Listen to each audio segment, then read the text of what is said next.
What? Merry Christmas? Yes. Yes. My bad. One holiday at a time. Yes. Merry Christmas from all of us at 13 Dimensions. Merry Christmas, Happy Hanukkah, Happy Kwanzaa, Mele. Melikalikimaka. Yes. I am so glad somebody actually knows how to say that. Don't look at me. I wouldn't be able to. So how's everybody doing? How's Christmas? We're getting there. Yeah. It's we are Christmas. definitely getting there. We got Star tree Wars up. going on. Mhm. Got Santa's ugly elephant back. Here I am, the oddball without the hat. One of us is not like the others. He's got the gorgeous hair. You can't cover that. He's playing Jesus this year. I haven't heard that one before. Wow. And I thought I was bad. Oh, you'd be surprised, Scotty. I guess I'm not the only one on Santa's naughty list. She is. Stand up a little bit. On the naughty list. Yep. So I'm excited about this. I We're am all too. covering different Christmas traditions. Christmas traditions. So I hope Talk a little bit about the myths. the legends. The legends. Oh yeah. Macho Man. Sorry. Our traditions. Oh, you mean this right here? Ooh. Dude, I didn't even see that, man. I came prepared. Oh yeah. Snap into a Slim Jim. Dude, that was crazy, dude. I didn't even see you bring that in there. In here. I knew you would probably bring some, but I didn't realize it was Macho Man Randy Savage, dude. That's the only ones that I get. These are the big jerkies. Yeah, that's a lot of Okay, meat. that came out wrong. These are the big Slim Jims, but the ones that I really want are the hot and spicy ones. Those are the good ones. But this one does have a bit of a kick to it. Nice. This is the kind that I eat on the show. And I am so glad that they are still using Randy Savage's image on these things, because he started doing this back in the early 90s, and he's been gone now. It's got to be coming up on 10 years. Yep. Very close to that. Yeah, and they are still using him as sort of like a spokesperson, I guess. That's what they call it. Yeah. Dude, that was good, man. Yeah. That they call that royalties. So Randy Savage, Merry Christmas wherever you are, Yeah, absolutely, brother. and to everybody else out there. Yes. Who wants So- to start? Well, Why do I have to start? because Because you're the only one who actually you're knows it. covering the main guy, Yep.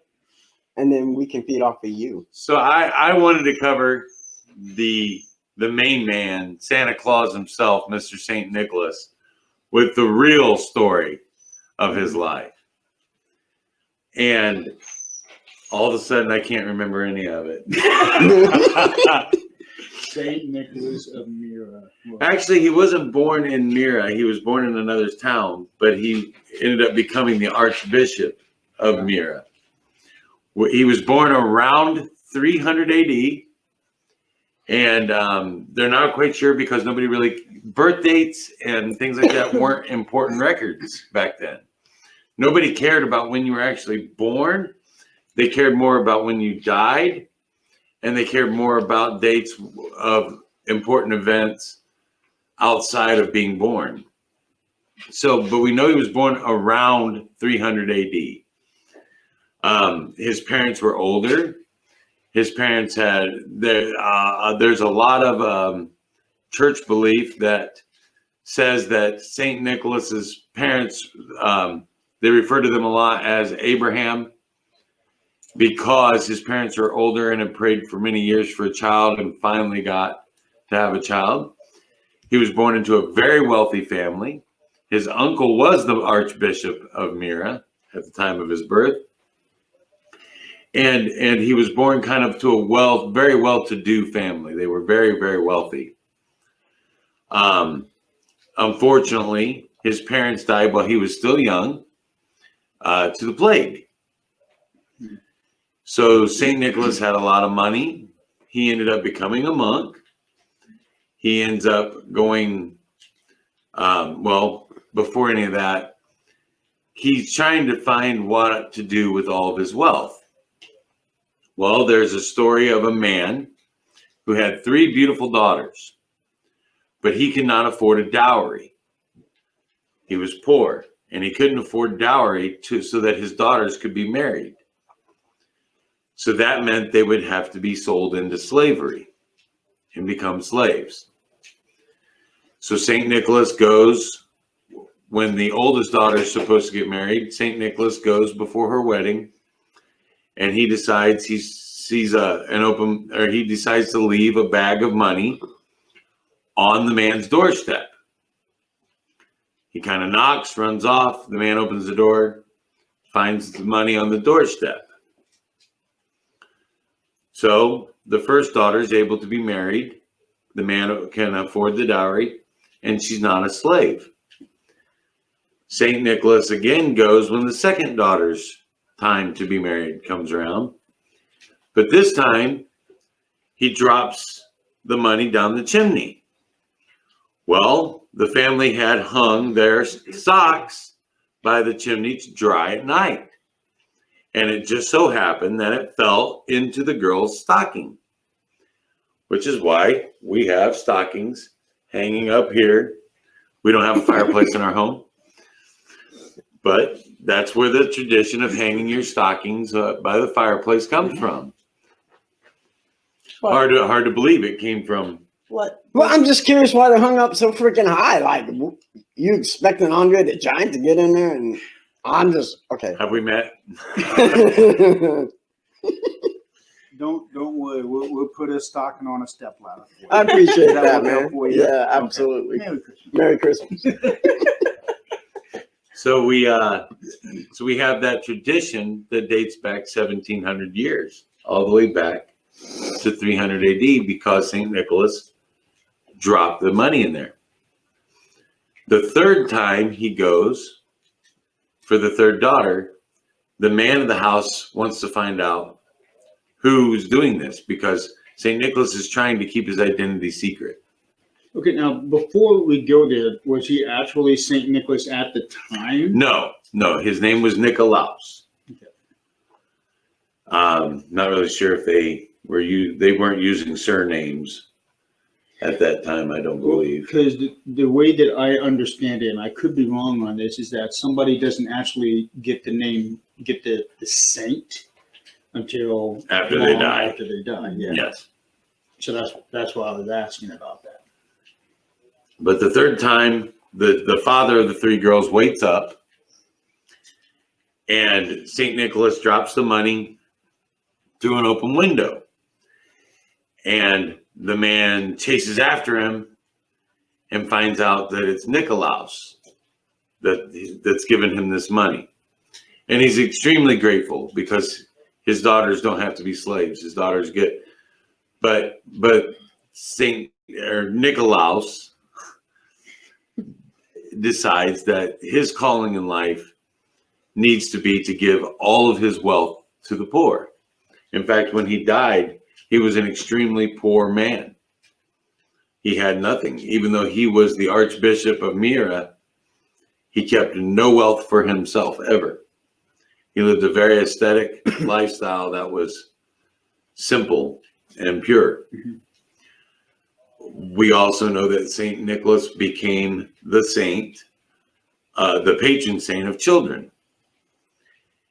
And the reason for that is in the story of the Council of Nicaea.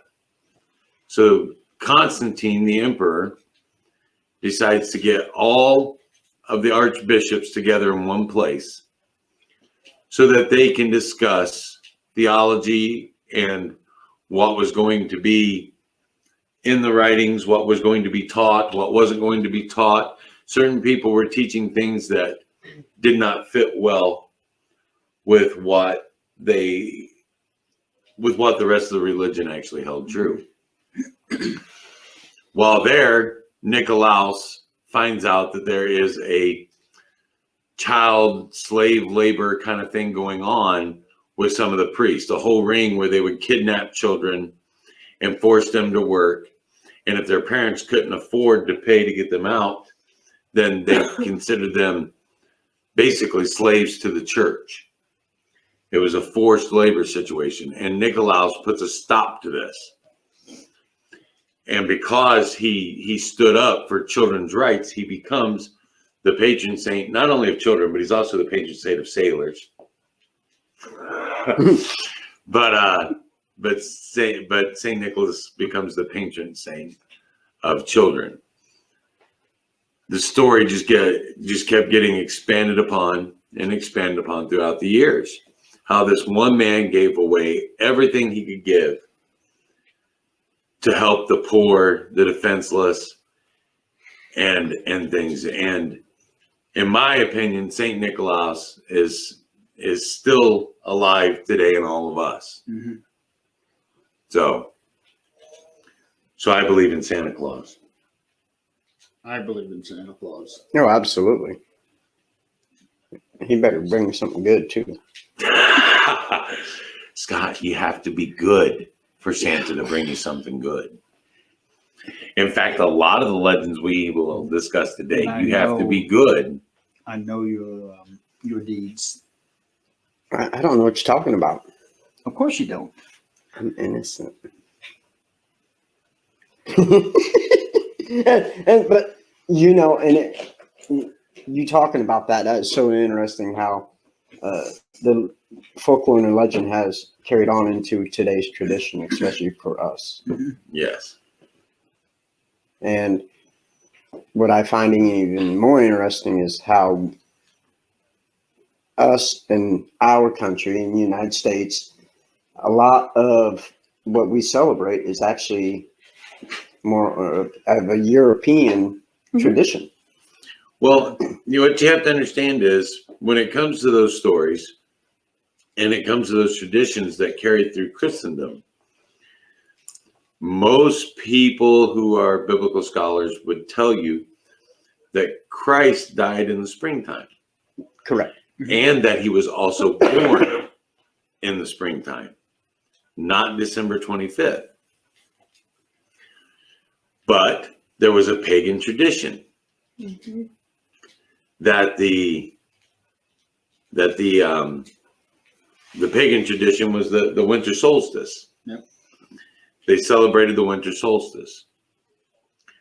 Well, if there's one thing that the Romans were beyond great at, it was assimilation. Right. Look at the Greeks. The Roman Empire started from the Greek Empire. Well, how do we make the Greeks happy? Well, we're going to take all their gods. We're just going to rename them a little something different. So as they spread northward into these pagan cultures, they decided to keep the pagan dates for their holidays, just change the holiday. So that's why we celebrate Christmas on December 25th. You don't want to get me started on the nativity scene. I'll ruin it for you. No, we're good. And this is why he is the historian. Exactly what I was getting ready to say. This man's This is why knowledge. He's the historian. He knows his stuff that the rest of us, we don't. Basically. I know enough about it. I live with them. I hear it quite often. Okay, I yield to that. So I'm sorry. But I mean, it is true. If you look it up, it is true that the Romans were just masters at assimilation, absolutely. at taking a culture and consuming it, but making the people happy about it. We keep the dates, we keep the celebrations. We're gonna make you part of us. We're gonna make you part of us, but we're also gonna make us part of you. So would I be wrong to say that that was probably the inspiration for the Borg? I'm not exactly sure. What? Jeremy has studied the Borg more than I have. I only know what I've seen. You do get the reference. Yeah, I do. Okay, just making sure. I'm not always dumb. I'm dumb on the board. I don't get the reference. I'm missing something somewhere. Okay. Are you familiar with Star Trek? Very little. Because Star Wars is better. Get the reference. So the Borg is they assimilate entire cultures into their own, but everybody is exactly the same. Nobody has any identity, and the people don't get a choice. If the Borg were to come here, we don't get a choice. Resistance is futile. I got you. And So they may have stole part of that idea then from the Yes. Romans. it's a complicated story. Let's put it that way. Well, you have to remember the Roman Empire, out of all the empires, was the largest. So it spanned from Great Britain all the way to Africa, north to south, and That's a lot. from Asia all the way to France and Spain.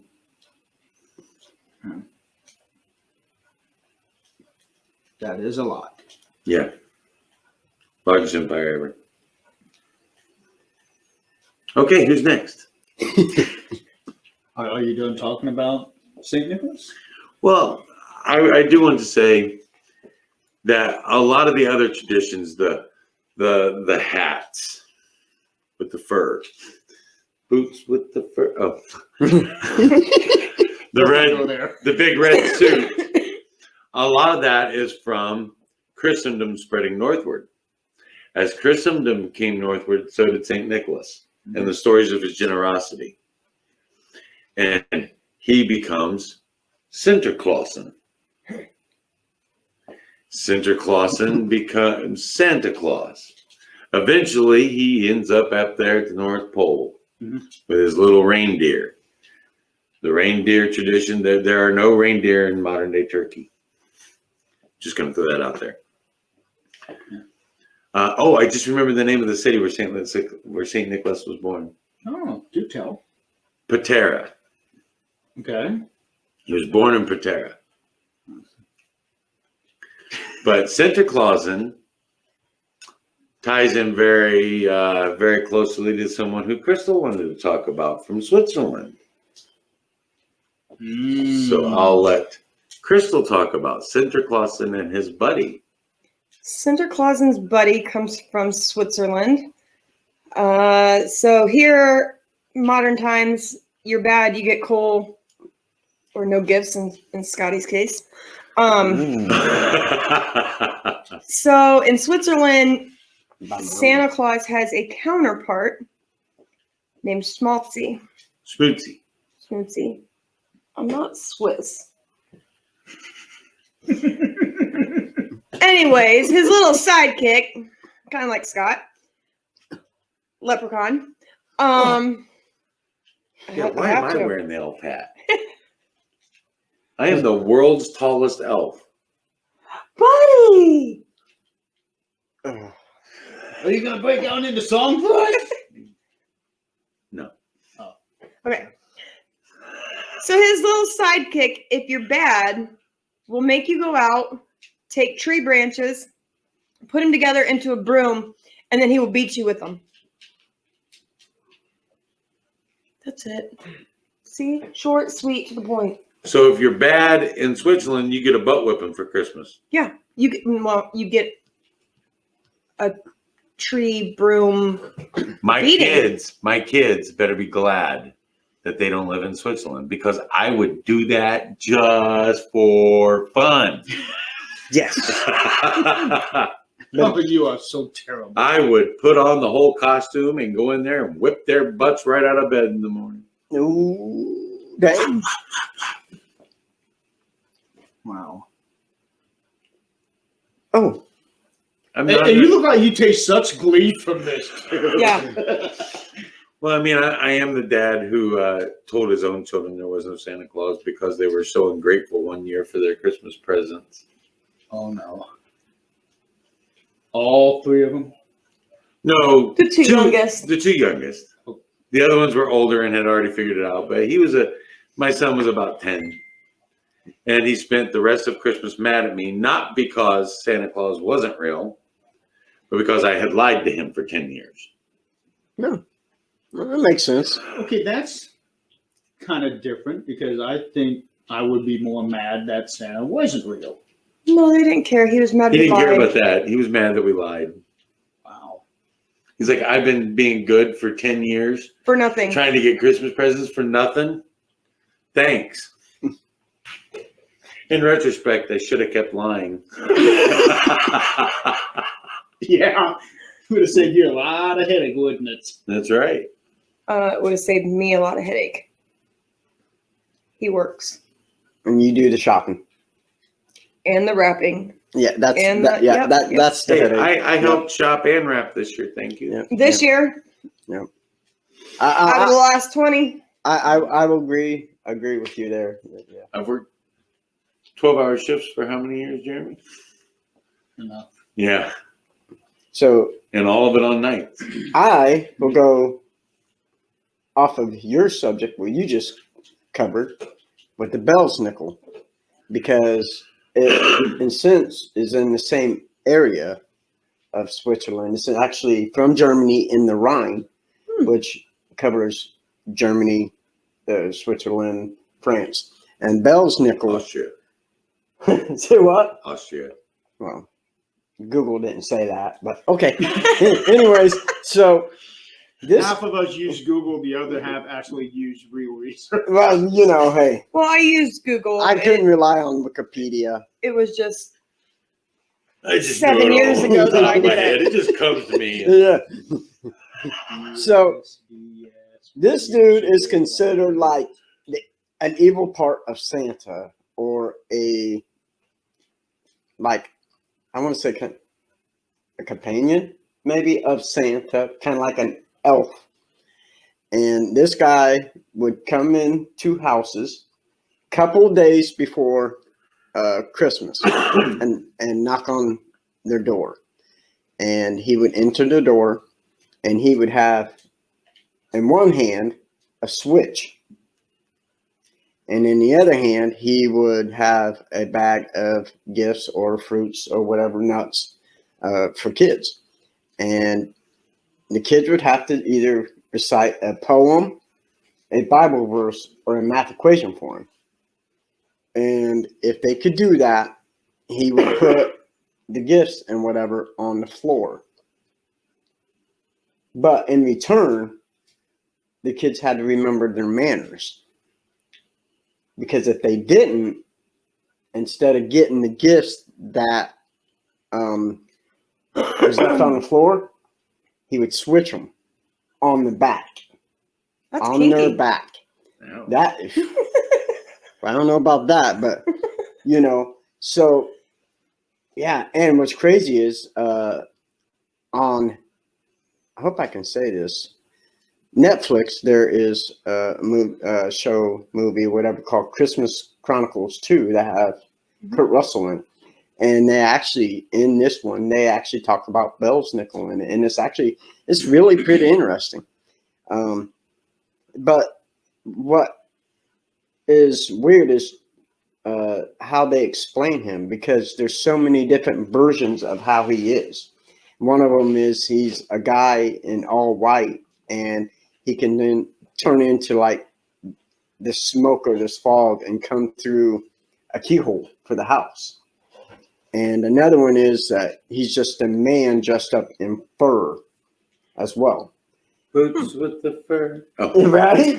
Everything with the fur.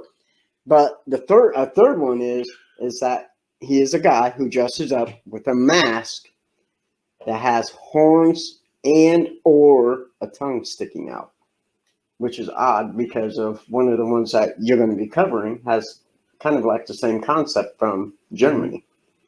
Yeah. But I found this intriguing because it made me think of like you guys said, our holiday tradition. Can you imagine, like here, like just to clarify, when immigrants came over to the United States from Germany and stuff in Pennsylvania, they actually brought this tradition over with them. Mhm. But being in Indiana, where we are, can you imagine that kind of tradition of growing up from our parents having the same kind of tradition where it wasn't a Santa Claus, but a Bell's nickel, and in your head you always thought, if you're not good, you get your gifts, or if you are good, if you're not good, you get the gifts. Yes, if you are good, you get your gifts, but if not, you're getting a switch on the back. Because I remember plenty of times not being good and getting that switch.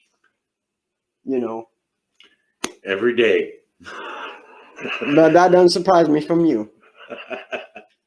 What about the time your brother decided to get a Switch? Yeah, that was great.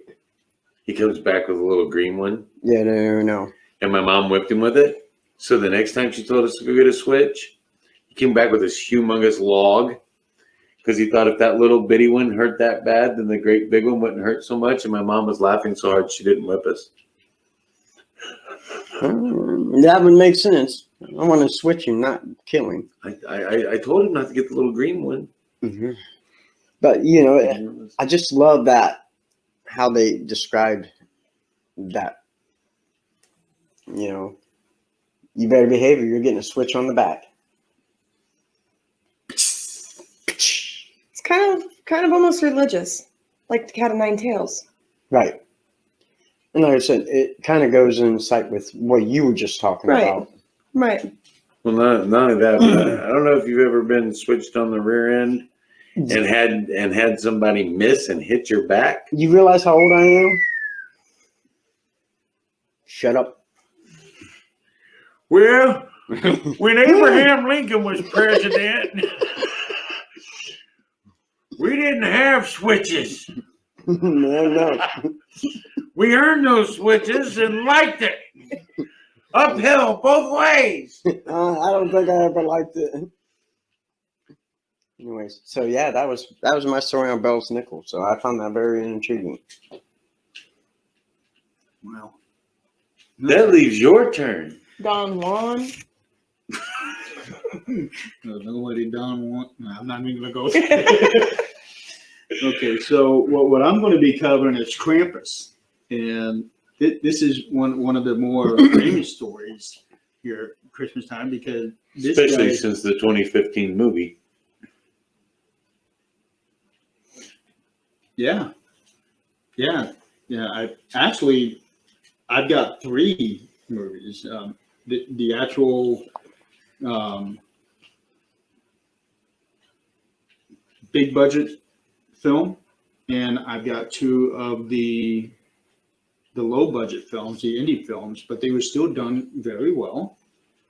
I enjoyed them. I watch them every year.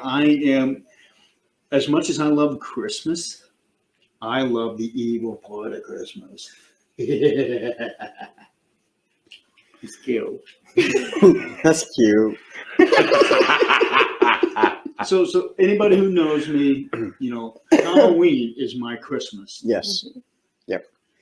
but Christmas is my Halloween. Were you born Breach?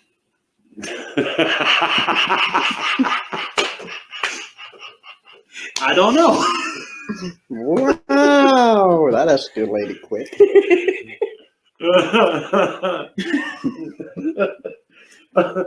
All I can think of is, did your mother have any children that left? Oh my goodness. Sometimes I wonder if I might have been that 13th child. I got you. So no, I have not really had a chance to do any kind of research because I have been so busy with not only our team but the podcast and Pun TV. So I'm basically just going to kind of like read it off, just wing this one. So basically, Krampus came from the Alpen folklore for Christmas time, and he scares children who have misbehaved. Right. And it ties in with the not only St. Nicholas, but also what became Santa Claus, and another one called, I'm pretty sure I'm going to say this wrong, the D. Morris. You know, for those who do not know that, it is a figure that is very similar to Saint Nicholas and Santa Claus, who has roots in Slavic paganism mythology. But that's not who I'm going to be talking about here. Krampus, basically, he goes after bad children. Scotty, What? 2 against 1. Ah, yeah, and I'm pretty sure Tim would side with us on that one. Probably. Yeah, see? I see. Probably. He's doing it. Yep. So, and basically eats the kids. Yum. I Yeah. love kids for dinner. This one's a little plump. So basically, Krampus has a little bag with him where he's got all kinds of spices and everything. No, not really. Oh, Paprika. a little chilly on this one. Yeah. Sprinkle a little bit of cinnamon here. Y'all making me hungry. Yeah. You got some garlic I want to sprinkle on his head? He's gonna eat Scotty. Hey, where you going, man? I ain't got my nugs. Well, it's funny you should mention that, Scotty. Oh, no. It's funny that you mentioned that. This is for you, and this is for you since it's Christmas. Uh-oh. Go ahead and open your gifts. I'm going to let Scott open his first. No, you go first. And the funny, Nothing's gonna pop out at you, I promise. sorry folks, my I Jingle promise. Balls had to release some eggnog. Dude. Is that what I think it is? It is. Dude, that is Do not awesome. eat them. So, if you can't see, they gave us Wendy's Chicken nuggets. chicken nuggets ornaments Yes. for our trees, dude. That is awesome. This is going on my tree tonight. That is great. You rock, dude. I made those, yes. And I could tell because they're well done. If Tim would have done No, it, don't eat them, Jeremy. There's 13 substances in there that will kill you. So Okay, I'm dying tonight because that actually tasted good. well, it's Wow. paint and modeling. that is awesome. We have the best family in the world, This is man. awesome. Where did you get this? I made it. You made this? I made that. She hand painted each one of those nuggets, rolled them into little balls. Wow. We got the best family in Cut the the world. vinyl. Those are little shot glasses. Yeah. Dude, I That is can't wait. awesome. That's what I was doing last night while I was running back and forth on our after show after party. That is awesome. You know, Wendy's, you need to hire this woman to do your stuff. And you just need to sponsor us. Or that, too. That would One work or out two, really yeah. That well. way we can take our world tour. Yes, Yes. please. Yeah, there you go. So we can go to all these places and Go Yeah. all of Get these beat places and with spread switches. the And Wendy's go. awareness to those that do not have a Wendy's. And go live from And all go those live. places. Dude, that would be an Yes. amazing thing. So Wendy's, take note. Yes, because you do have the best chicken nuggets in the world. I'm just saying. Yes. Thank you. Yes, That- thank you so much. That is awesome, dude. It is awesome. Wow. I know I'm creative, but I'm not anywhere near the creativity of this. it's another tick in my resume. There you go. You really do need to start up a business. I'm about as creative as a rock. Me I too. believe that. And probably all you get for Halloween is rocks, isn't it? See, she has the creativity, and I'm the history guy. Hey, that makes perfect sense. I am just a funny idiot, dude. And I am, well, let's not go there.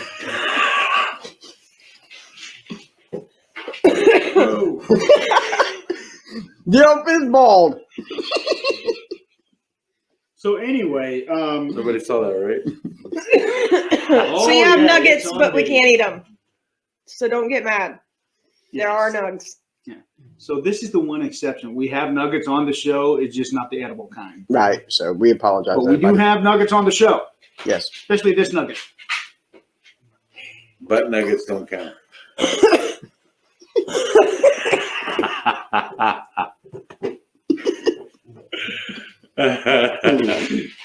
So Do you see what she has to deal with? Exactly. again, I'm sorry. Exactly.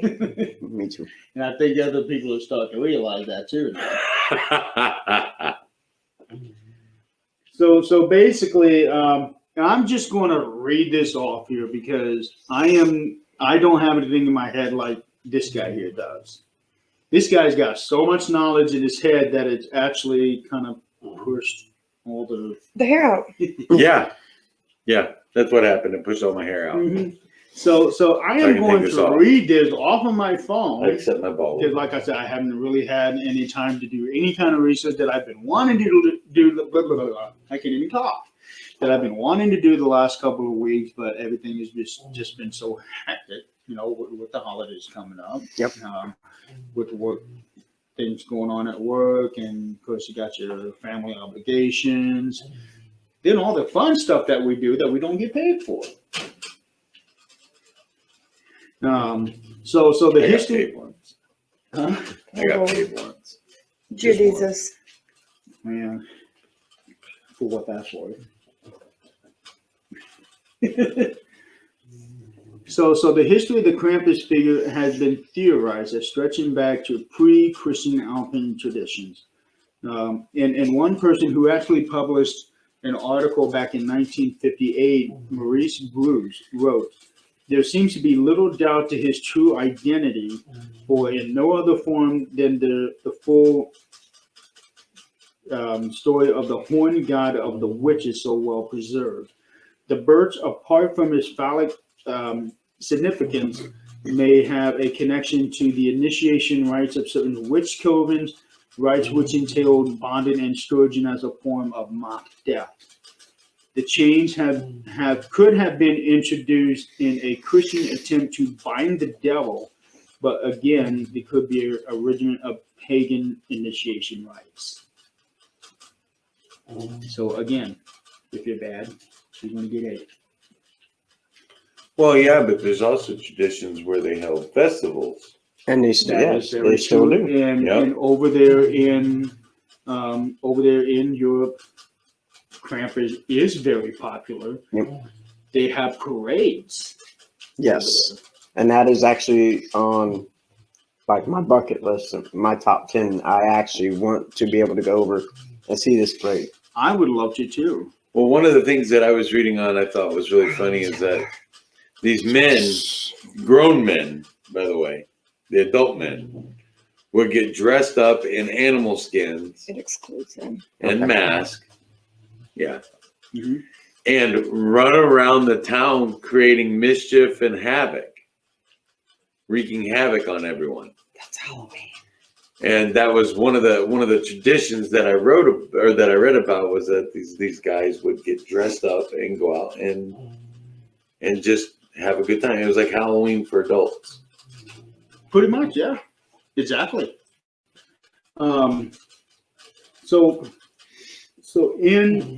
Here's another thing here that I do that I blah, blah, blah. For whatever reason I cannot talk today. Maybe if you go to bed at night No. Let's not talk about it. and get up in the morning. Oh, it was afternoon. I know. After this guy here calling me 1,000 times, trying to wake me up. So anyway, another person, his name is John Hogneman. I think I said that right. He wrote an article in 1975 about a town in Styria, Austria, which is I think the second largest town in Austria. What he wrote is the St. Nicholas Festival we are describing incorporates culture elements widely distributed in Europe, in some cases going back to pre-Christian times. Nicholas himself became popular in Germany around the 11th century, so long after the deeds that he had done. The feast dedicated to this patron of children is only one winter occasion in which children are the object of special attention, others being Martinmas and the Feast of Holy Innocents and New Year's Day, which is something that apparently Scott thought this was all about.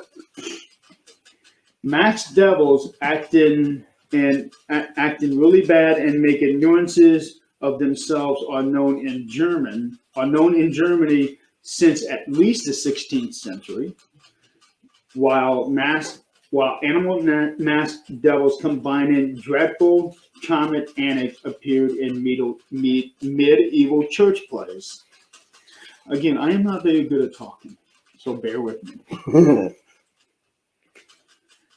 A large literature, most of it by European folklorists, bears on these subjects. Austrians in the community we studied are quite aware of heathen elements being blended with Christian elements in the St. Nicholas traditions and other traditional winter ceremonies. They believe Krampus derives from a pagan supernatural who was assimilated to the Christian devil. Dang. And there's that word again, assimilation. Mm-hmm. Yeah, It happens a lot through history, folks. I believe that. And I also believe that what we understand now is probably very, very far from the ideals that they had way back then. Yeah. It's almost like one of those things where I'm going to say, "Hey Tim, I'm going to buy a car." By the time you tell Crystal, Crystal tells Scott, Scott tells other people, I now own a car lot. Yep. Right. It's a game of telephone. I like to call it muddy history. Because you take a little bit of reality from here, a little bit of reality from there, a little bit of reality from here, and then it all gets swirled together in just a big mud hole. Pretty much. Yeah. Like swirly ice cream. No ice cream, Jeremy. Leave it to the ice cream guys to talk about ice Right. cream. Yeah. I mean, We're looking in ice you cream. might as well just call it a mudslide. That's And you That's are more- the that's big more of Crystal's boy that alley. starts that slide. Yeah, I am. Ain't nothing wrong with putting a little dynamite in an avalanche to get it going. Just try to be up at the top with the ski so that you can ride that avalanche. Oh man, that would be so scary. More of a snowboarder. Snowboard. I've done both. Ski, snowboard. Yeah, that works. sled. Sled. Your ass is on the ground. Sled. Or my personal favorite, just go tumbling down there and build a big snowball around you as you go down there. Look, Mommy, Frosty. Yes! Frosty the Snowman.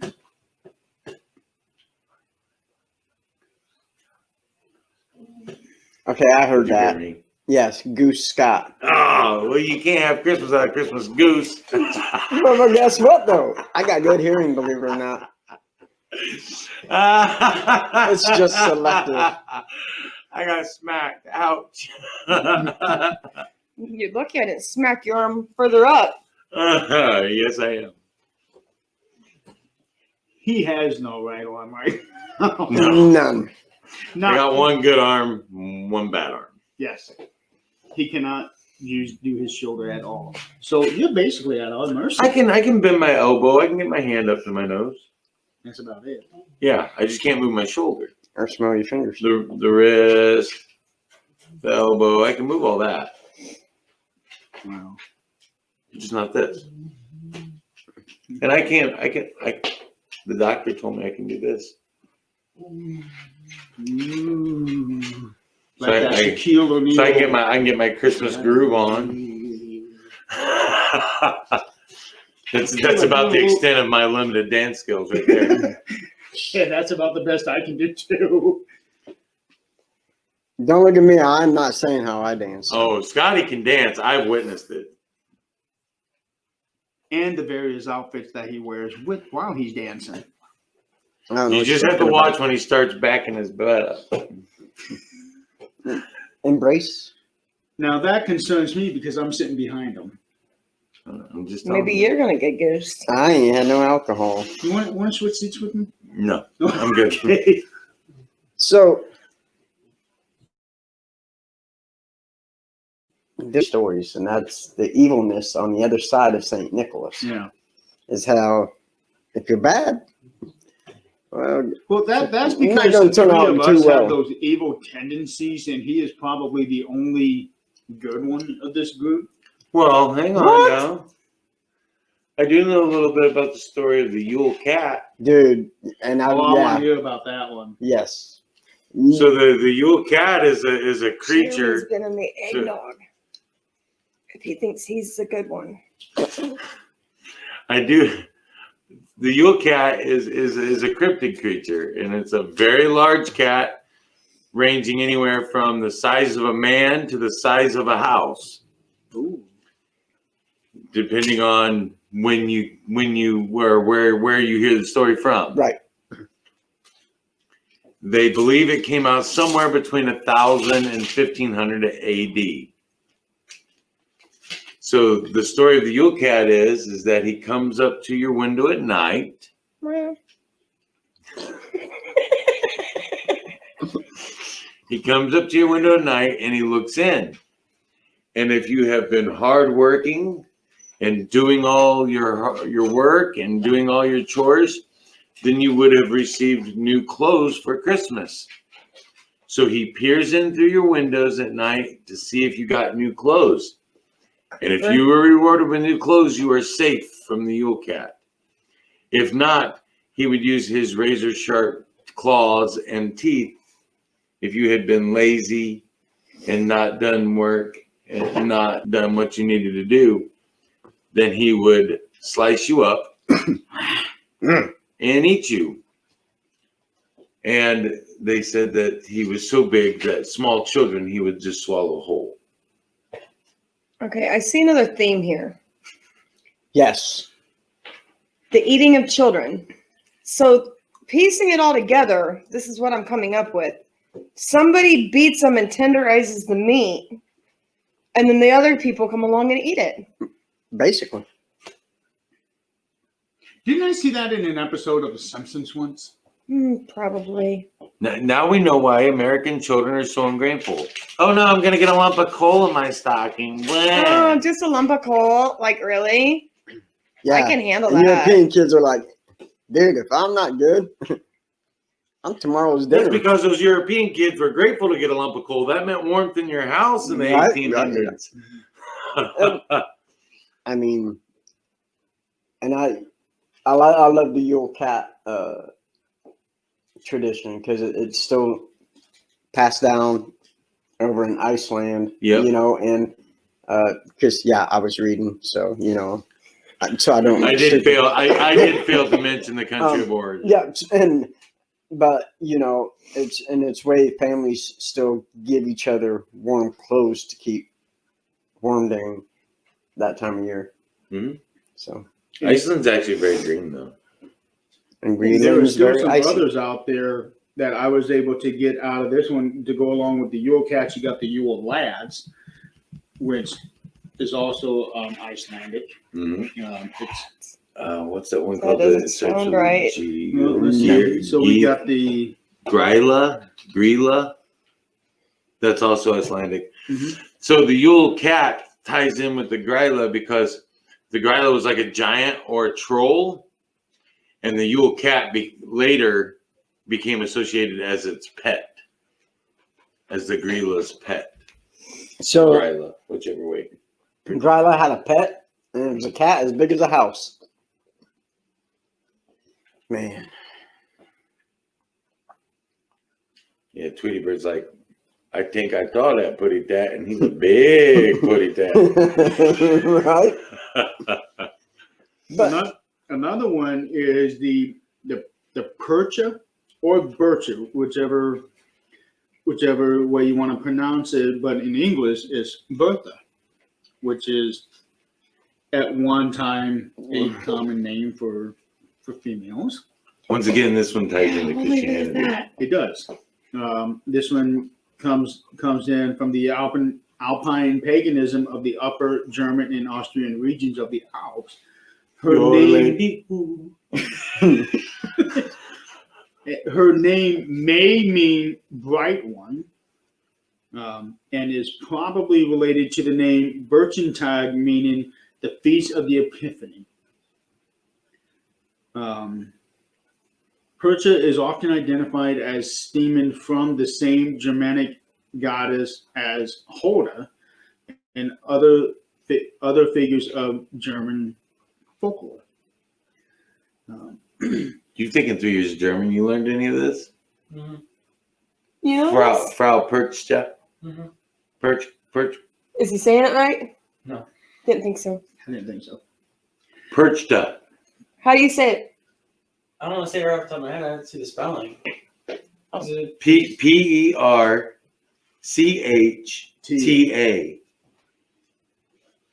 Hold on, man. Come on, Mason, get on in here. We have a 3-year German student. So, right here. Perchta? Or something like that. That's what we said. Perchta. Yeah, but you don't have the R sound. Perchta. Perchta. Yeah, get the R sound, Dad. Yeah, dad, loser, honestly. There's one of He those ain't getting ungrateful crap for kids Christmas. He's getting that's some. getting beat. He's getting some He's coal. getting the coal. He's also getting the Yule Cat. Oh, he's gonna get beat for Christmas. What? The We got a switch for you. only problem is she's got to hold him down. That's why I got these guys. Good luck with that one. Uh, So anyway, Perchta is Hulda's southern cousin or the equivalent of, as they both share the role of guardians of the beast and appear during the 12 days of Christmas when they Beast, they're oversee everywhere. spinning. That's what it says. Well, I also know that when Christendom came, they tried to take the pagan god and make her evil. Mhm. So a lot of the belief of her being an evil witch comes from pre-Christian, she was a goddess. Post-Christian, she's known as an evil witch with a hag-like expression, carrying a cane normally, a very sharp knife that she would disembowel people with and take their organs and replace them with straw. And that she has an iron, long, pointed beak nose made out of iron. That was all put in post-Christianity. So as Christianity spread, that was one of the gods they tried not to assimilate, but to discredit.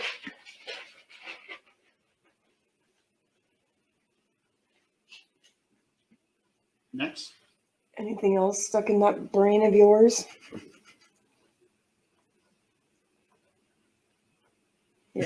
Like I said, when you look at traditions, I mean, look how different everything from our tradition to Europeans. I mean, how more, in a sense, scarier, more Dark. graphic, darker, Mm-hmm. to where we're not so much. Yeah. We just got Santa Claus. No, I do think we should take the show in a slightly different direction. Scott, Uh-huh. Jeremy, Crystal, I want to talk about some traditions that we have in all of our families. Awesome. Because one of the things that is, He just spilled his pop. yeah, I'll clean it up later. One of the things I think that is important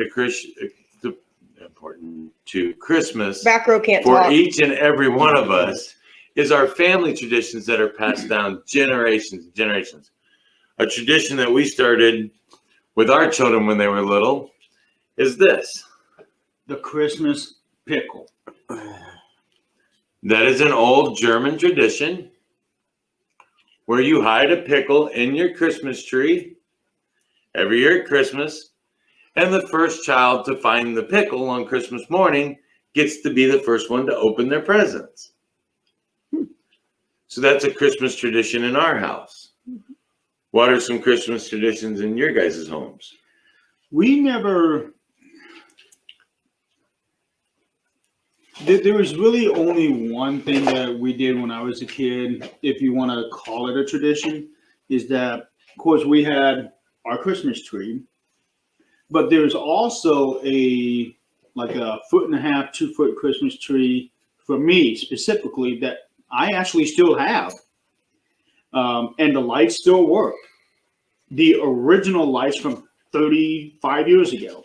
Holy moly. Yeah, to my surprise. That's awesome, dude. It That is. is really awesome. And what mom and dad always did is that they would put the biggest gift, not necessarily in size, but the most important gift Right. that they had for me, and put it underneath that one, and that would be my last gift to open for the morning. And I still have that tree, and it is actually sitting on my little mini refrigerator in my bedroom. That is awesome, man. It is. And that the fact that the lights still work after all Yeah, this time. whoever made those ones, Yeah, they made that thing to last. So you could say that would be one tradition that we had. Another one is something that I got from both mom and dad, is the joy and the love of decorating for Christmas. And as you can see. Yes. yeah, Clean up these lights. and it was when we were living in Florida. Dad started decorating the outside of the house, and we lived on the corner of a cul-de-sac. So we had the two sides, and he would literally, from the day after Thanksgiving until Christmas Eve, be outside decorating the entire house. Outside. Wow. That is awesome, though. And Smart man. and mom would be on the inside decorating the house. Awesome. And that it actually landed us in the newspaper of the Port St. Lucie newspaper in Florida, where they did a nice story on us. They interviewed my dad, they interviewed myself. I don't know if they interviewed my mom, but my dad still has that article somewhere in his Very house. And I got the love of decorating from them. And even though I live alone in my house, as you guys have already seen, Scott, you were finally able to see it last night. Yep. My house is decked. I literally decked the halls inside and outside of my house. He takes that song literally. Although I didn't see any boughs of holly. No comment. Crystal, what about another tradition from our house? I'm gonna let Scott go first. Oh yeah, I'm sorry, Scott. Whatever, Tim. I thought you had already gone when I got up to go. No, I Well, was the one doing all the talking. Growing up, I don't remember a whole lot of traditions, but being married, with April, we have started each Christmas Eve. The kids we get new pajamas every year, so on Christmas Eve we all exchange and get new pajamas, which I absolutely love. It's become a great tradition for us to do. And still having a couple of kids in the house, I like to read Night Before Christmas on Christmas Eve. And I think that's always something important to me as a good tradition. And, that's something I want my kids to continue. Even if they don't read the night before Christmas, pajamas, it's just a nice little tradition, and they don't have to be expensive, so for us it's definitely on Christmas Eve we all open up new pajamas. Very cool. So I'm kind of old, that's why I don't remember growing family traditions, so Very cool, man. there you go. That's short and sweet. Damn.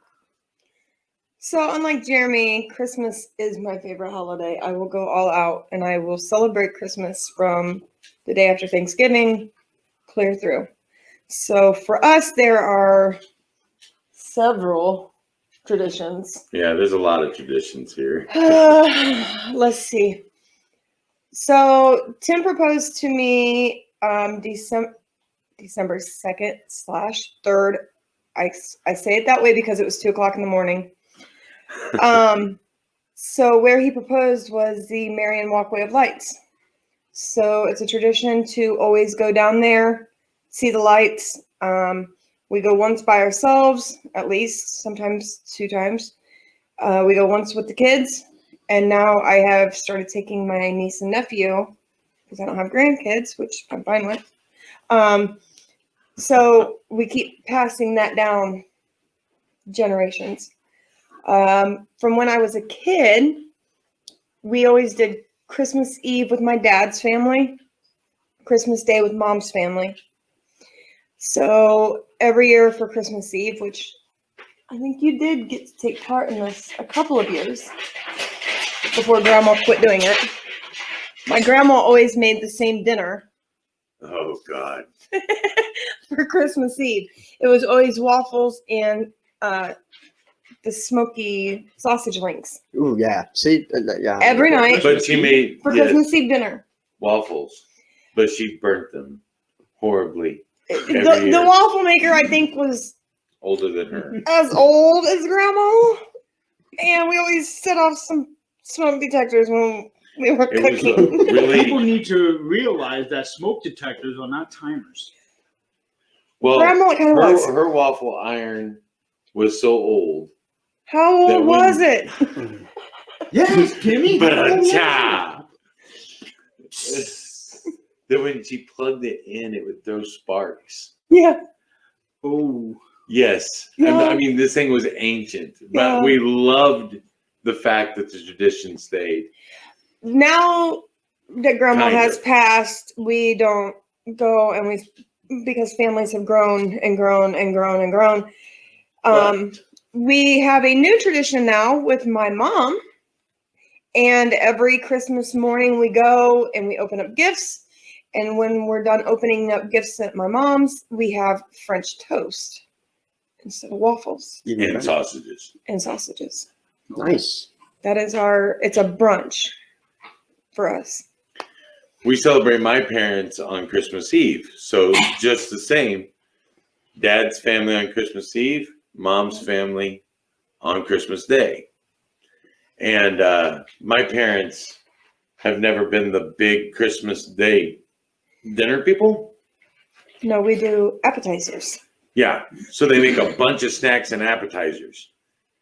Like cheese sticks, pizza rolls, nachos, like all these different appetizers, the little smokies and barbecue sauce or meatballs. Normally one of those two. So we just have like potato skins. So we have all these appetizers and we just go over there and everybody just kind of eats when they want to eat. We kind of spend the day there with them. And then when we come back here, home, at our home, one of the traditions from when I was a child was that we got to open one Christmas gift on Christmas Eve. yep, we did that too. And we've always let our kids pick one of the smaller gifts to open on Christmas Eve. Right. Like Jeremy, our kids, where you got the one big gift, not necessarily in size, but Mhm. that one. Expensive gift. We always have one bigger gift for the kids, and it's always marked special. Mhm. I always put that.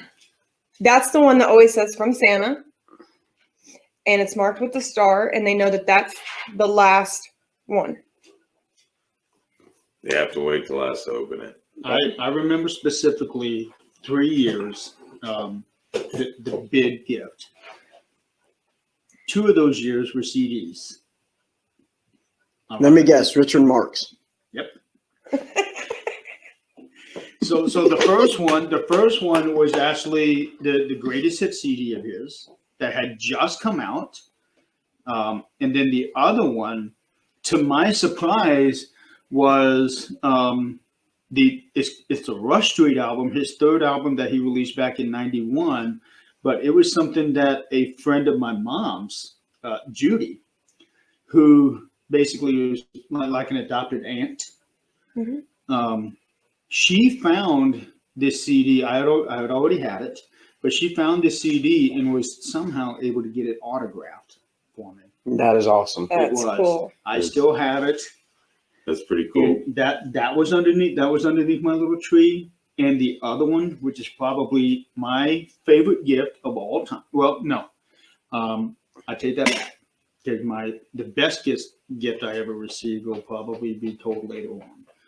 But the best one that I got in terms of what Mom and Dad got me for that little tree was a DVD. Killer Clowns from Outer Space. No. I knew that was coming as well. Yep. It was one of the very first DVDs I ever got. And I still watch that on Halloween night every year to this day. And, you know, and I guess I'm going to pose a question for all of us. Mhm. When we were growing up and you got that special gift, do you think it's more meaningful for us back then as it is for kids today? I think back then it was more meaningful to us because, in my opinion, the way that the world is now, a lot of people seem to not really appreciate things like we used to when we were kids. Would you guys agree with that? Yes, I would. Absolutely. Yeah. So since we're talking about favorite childhood presents, what about you, big boy? Oh my gosh. I still have my favorite childhood present. It's not hair, is it? No. Okay. When I was 12, my grandfather bought me my first shotgun for Christmas. And I still hunt with it today. It still looks just the same as the day it came out of the package. Wow. I've kept it clean and beautiful for years. So I still use it. It's my favorite gun. My 12 gauge Mossberg Model 500 shotgun. Never jams on me. Fires straight as an arrow. She's not gonna look that it will jam up and blow my face Another off. tradition. But no, it will always be my favorite gift. It was from my grandpa. I've had it for oh my goodness, 31 years now. Wow. So You're old. well, I mentioned that I was 12, so I'm aging myself. I'm 43. You just aged yourself to the That's okay. I'm not ashamed of that. My Hard-earned 43 years. My favorite gift was actually something that I really received last year, and it wasn't a physical gift, but it was somebody's heart. Aw. Last year, somebody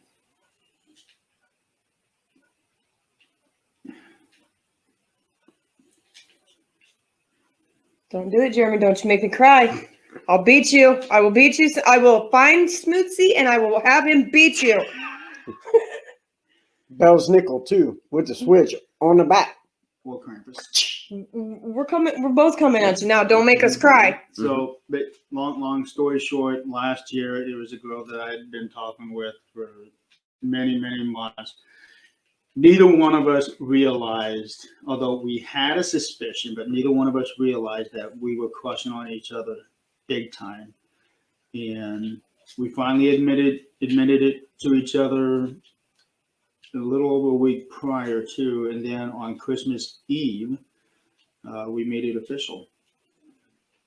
And it only lasted 6 weeks, but I gotta tell you, it was the most beautiful 6 weeks I've ever had in my life. And I still miss that to this day. Very cool, brother.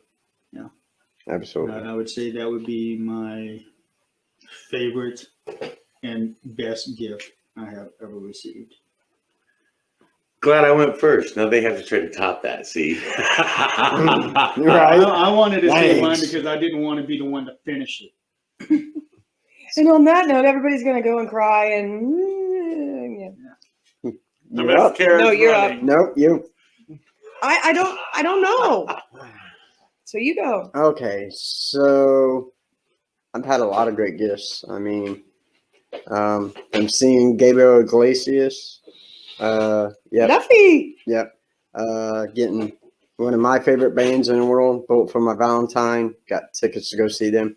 My most memorable, I would have to say, was I think I was in like 6th or 7th grade, and me and my brother Chad come downstairs, and Dad had gotten us new bikes for Christmas.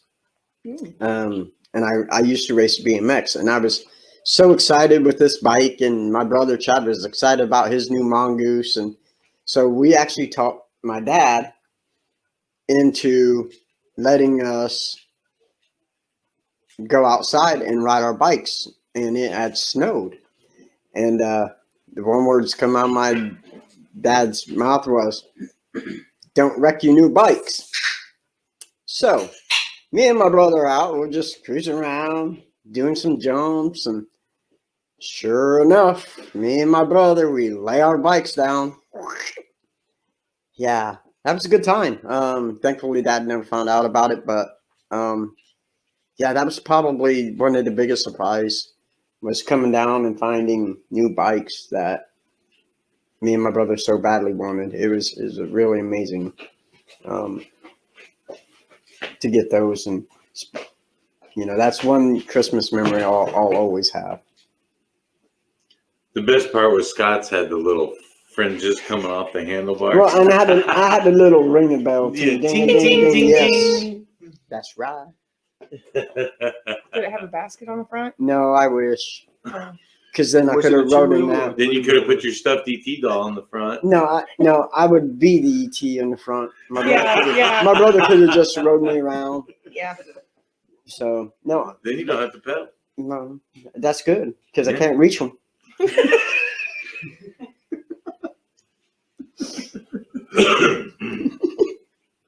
Wow.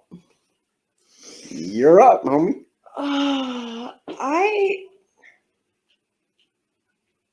I don't really have a favorite gift per se.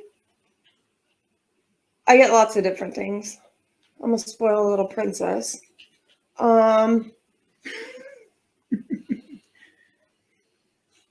at all. No, You do realize you can see. Yes. for me, it's not. It really isn't the gifts. It's I have a very tight knit family, even to my aunts, my uncles, my great aunts, my great uncles, my Cousins. cousins upon cousins upon cousins upon cousins. That's a lot of cousins. Yeah, Catholic family. Catholic family. And that explains a lot. Explain just. Yeah. And for me, my favorite gift would be getting to spend time with all of them. I can remember as a young child, it went from my grandparents to my great uncles. They each, every year, somebody else hosted Christmas. And you would have like me and my parents and my sister and brother would do our Christmas. Then we would do Christmas with grandma and grandpa and my mom's brothers and sisters and their kids. And then it was everybody. And it was just, I can remember playing cards and Christmas music going and everybody's houses being decorated and all the, Those euchre tournaments were legendary. yes. But that's the kind of stuff that's Christmas to me. It's not what is underneath the tree. Almost every year I get a new, I know you guys can't see it, but these guys can. My Christmas village, I get another piece or two for my Christmas village. And they're meaningful and I love them. And each one of them represents somebody or something in my life. And we have our Christmas bulbs that we get every year when we're marrying. And my kids know, you break a bulb, I'll break your, Behind. Because they are glass. I was going to say skull, but okay, that works. That's a little nicer. Krampus would look like Saint Nick when I'm done with you for breaking my bulb. But it's being with family more than anything. I would give it all away to just be with family. You know, that's one thing that I never really got to have in my adult life, because when I was a kid, Christmas was all about family, but it was always me, mom, and dad. My brothers and sisters were all grown up and moved away. So, and my grandma, because my grandma lived with us for most of my life up till the time that she passed away when I was 19. If she didn't actually physically live with us, she was within a mile. And that's how close knit we were. My dad's mom, and her middle name was Hope, who my daughter is actually named after. Because when she passed away, I made a vow that my first daughter would be named after her, and that's how I got Angelia Hope. That's how we have Madeline Nadine. Yeah. Nadine is my grandma's middle name. It's Michaela Jean. She's named after Tim's grandfather and my grandfather. And then Mason Alexander is named after Tim's grandfather as well. So after moving out on my own, yeah, Christmas Day I would always go to mom and dad's house and spend Christmas morning with them. Now it's dad and Angelia. After that, there really is no Christmas dinner unless, like I'm thinking this year for Christmas, I'll probably make my enchiladas, which my dad loves, and I experiment with my enchiladas all the time, which you probably wouldn't want it. I know you would want it. I put all kinds of spices and buffalo sauce and everything. Oh, The way that I yeah. make it. You're gonna give me Howard's toilet demons, is what you're saying. I'll let you talk to Howard about that. And I make it to where it's guaranteed that each bite of the enchilada, or each enchilada, is different. The way that I do it, and I've been doing it now for about 10 years, and my dad loves it. Very cool. Right Yeah. on. And that was one thing I was actually looking forward to. Was looking forward to this year, stemming from last year, is actually being able to have a family.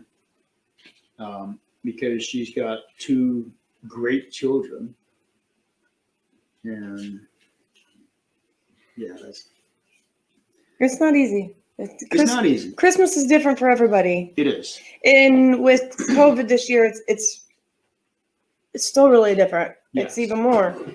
Like I said, we always do our Christmas. We do my Christmas with my mom and my brothers and my dad and my sister and my nieces and nephew.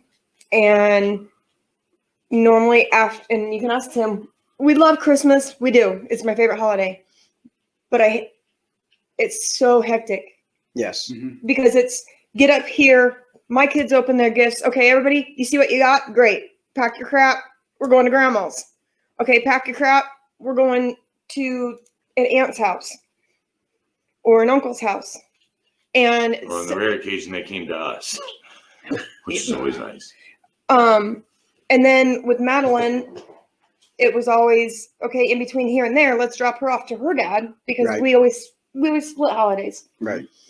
And so it's always crazy, busy. And I'm kind of glad that we have COVID, in a sense, that we're not going to be as busy this year. Right. We're going to be able to sit and enjoy. But we are going to do a StreamYard call with my aunts and uncles. So that way we can all still see each other, because I have not seen my family, and Tim can attest to this. About every 2 months, we try, all my aunts and uncles and cousins, we try to do something to get together. It might be a cookout. It might be play cards. It might be something. And we haven't seen each other we haven't seen Linda for almost a year. Yeah, due to COVID. Yeah. So it'll be nice. It's going to be different. It's going to be really different, but it's going to still be nice to see him. You know, there is something I do want to touch up on, part of what you said. But before I go into that, there is one tradition that I forgot to mention, and that was something that my mom did every Christmas morning. she would make a huge casserole for us. Like an omelet type casserole. It had all kinds of eggs, had potatoes, had spices. It is so good, and she only made that Christmas morning. Now, see, that plays into a little bit of what I was going to mention next, which is what about New Year's traditions? Does anybody have any New Year's traditions? My family used to make my great-grandmother's soup every year for Christmas. My great-grandmother was Hungarian. She's the one with the ties to Romania. She was Hungarian, or her mother was Hungarian. She was born in Poland, immigrated to the U.S. in 1913. I want to say right just prior to World War One. Right. She immigrated to the United States as a young girl, and she made something that her mother made that my mother ended up making called Hungarian stew. And when you make Hungarian soup. When you make Hungarian soup, you start off with a roast, and then you put everything in whole. So whole stalks of celery, whole potatoes, whole carrots. You can peel them or whatever, but you just put it in the pot whole. And then you would make a tomato paste base and boil it for hours and hours. And there's tons and tons and tons in it. And we always put in homemade noodles as well. And you boiled it in a great big cooker. But when the roast is done cooking, you take it all out and you put it all in separate bowls. And it's served smorgasbord style. So you go through and, okay, I want some meat in there. So you cut off some meat and you put it in your bowl. I want some potatoes. I don't like celery, so I'll skip that. I want carrots. But the flavor of the soup had everything mixed in. Okay. Nice. So you had this really awesome, flavorful soup, and it would break a sweat out on me and my dad every year so bad. We would just be pouring sweat. That hot? That spicy? Yes. Wow. The other New Year's Eve tradition we have, that was always New Year's Day. New Year's Eve tradition would be, I kind of started this with my kids. One year for Christmas, I got the entire works of the Three Stooges on DVD. So we started having Three Stooge marathon on Christmas Eve. Wow. So after the ball drops, we would stay up as late as we could watching the Three Stooges. That's pretty cool, It man. is. Yeah. Everybody loves the Stooges. I'm a huge fan. There's actually one guy, I seen him on TV. He's got Three Stooges tattooed all over his body, including his face. Yeah, I know. Yeah. I love them, but not enough to tattoo them all over my body. That's what this guy did. He had every Stooge tattooed. His entire body was covered. Wow. But I do love, This is my other Christmas tradition. oh yeah. Baking. Chex Mix. Puppy Chow. No bake cookies. Peanut butter fudge. Chocolate fudge. Buckeyes. And peanut brittle. Oh, I almost forgot. Yeah, that's a tradition I like. That's a tradition a lot of people like. Because when it comes to food, I like food. As I gotten older, we really don't have any New Year's Eve, New Year's Day tradition. But I remember eating, I believe it was like steamed cabbage the day after. Mm-hmm. You know, Supposed to be- to, these. to bring. Oh, my German roasted almonds. Yeah. So, and my mom would make that with like smoked sausage. I can't or forget my whatever, nuts. So It's supposed to be, I don't remember which culture, but that's supposed to be a good blessing for the new year. correct. So, and I do remember that. So, you.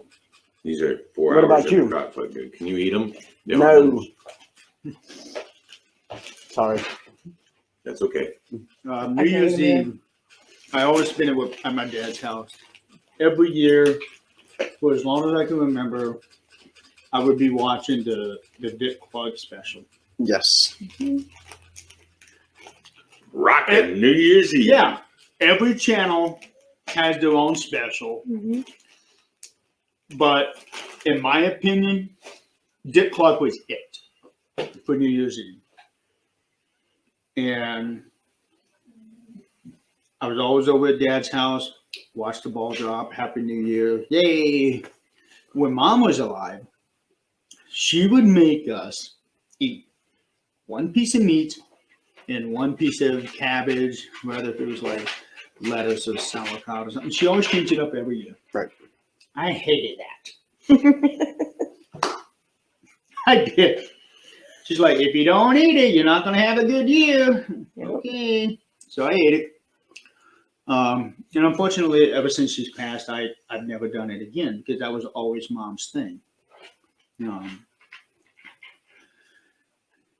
And this year, for the first time that I can remember, I'm actually going to miss the New Year's Eve tradition because I'm having to work on New Year's Eve and New Year's Day, where I have to get up at 4 o'clock in the morning. Oof.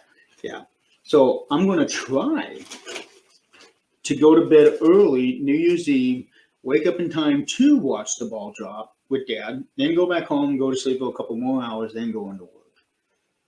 Because there's something special about New Year's, about the New Year's.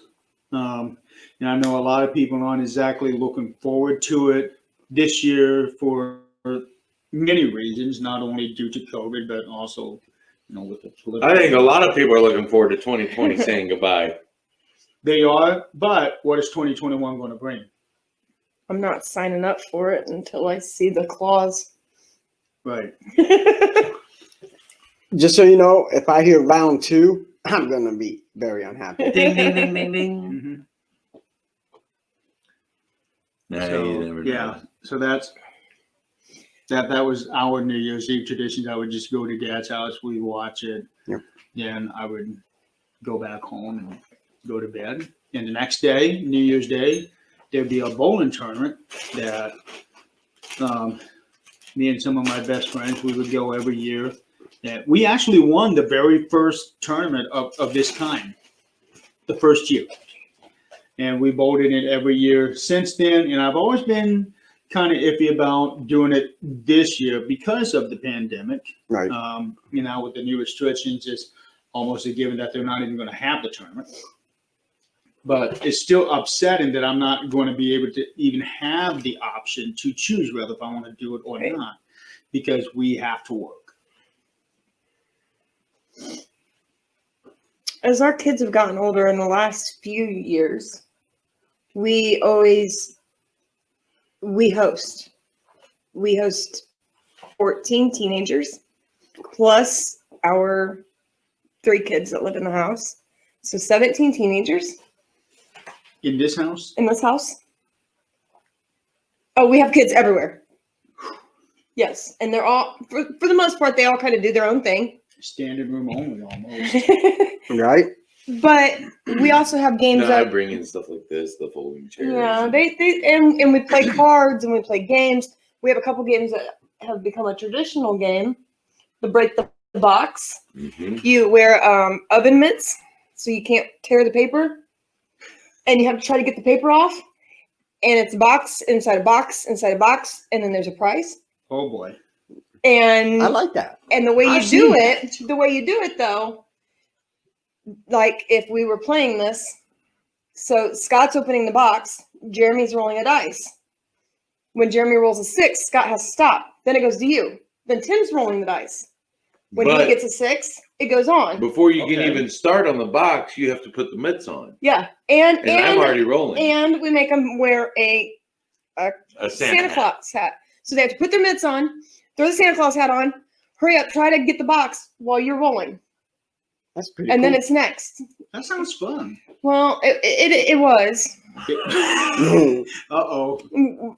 We're teenage. We The have teenagers. kids being teenagers and smarter than us figured out You just punch it. You just punch the box and you just rip right through it, and then you get into the next box and just punch it.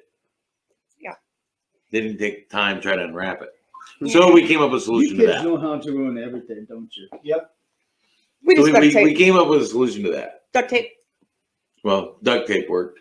That made the game last a little longer. The other solution is we do the same thing, except we take a big candy bar Okay. and then you start wrapping saran wrap around it. That's our other game. That's Yeah. our second game. And then you throw in The saran little wrap ball. toys and little candies as you're wrapping this big, huge saran ball up. Oh boy. And you have to try to unwrap the saran ball, and then whatever falls out on your turn. And all the time you're unwrapping, the next person's rolling die. And whatever falls out, that's yours. And And as soon as they hit a 6, you got to pass it. I like Pretty it. cool. Yeah. Yeah, it was a lot of fun. It Who is. came up with that idea? You did? Of I course. found it. I found it on the internet, and You I just sound kind of jealous. earned it No, on my own. this does not surprise me. I dropped my nut. No comment. Yeah. But that's our thing. We always and because they are teenagers, they are not adults. We go and get them the sparkling grape juice. Tim and I have champagne. They get sparkling grape juice. Everybody gets their wine glass.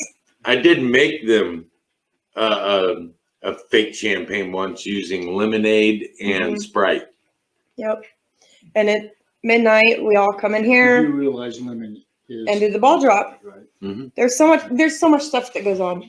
You've got people in here playing cards. You have people in here talking. We turn up the music, whatever channel is playing music, we turn it up and everybody sings and we dance and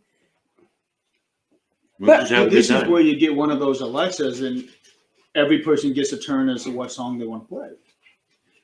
It sounds like an awful You lot don't know of some of the noise. teenagers that come here. It is- Jeremy. it I is don't a want lot to of hear noise, what kind of song but- they want to play. this is True, why we do it. true. I know those kids are safe. Right. Yeah. And when they come, they also know they don't leave. And I know that they're not drinking, but there's other people out on the roads that are drinking. Mhm. They have to stay here. I will call their parents. I will tell their parents, look, when they come through my door, they don't leave. That's just the way it is. That's why there have been many times when I've been asked to go to like a New Year's Eve party. I'm like, Mm-mm.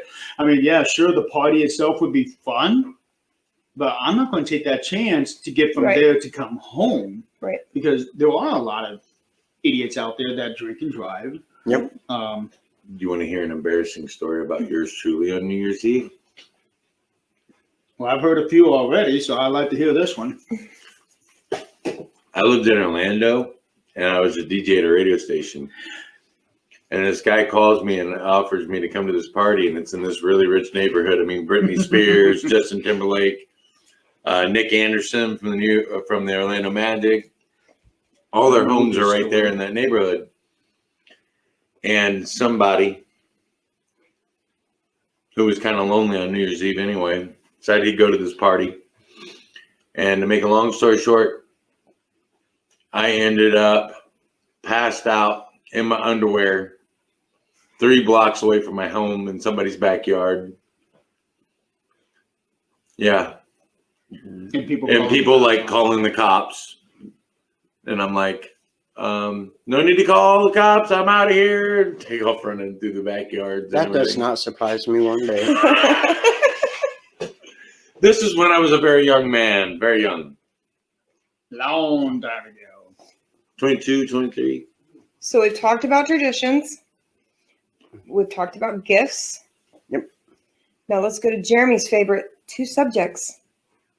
Movies and music. Y'all knew it was coming. Yeah. Yeah, we did. We did. So since it's your forte, you can start us. Okay. And don't tell me Killer Clowns One, from it's Christmas not. Island or something. One It's favorite not. Christmas song, one favorite Christmas movie. Okay, favorite Christmas movie. Oh boy, there are so many of them out there. Again, I do the movie marathon. I would probably have to say that as far as favorite Christmas movie, it's not a movie, but the series. The Santa Claus. I would have to say that. Tim is- Allen? Yes. Okay.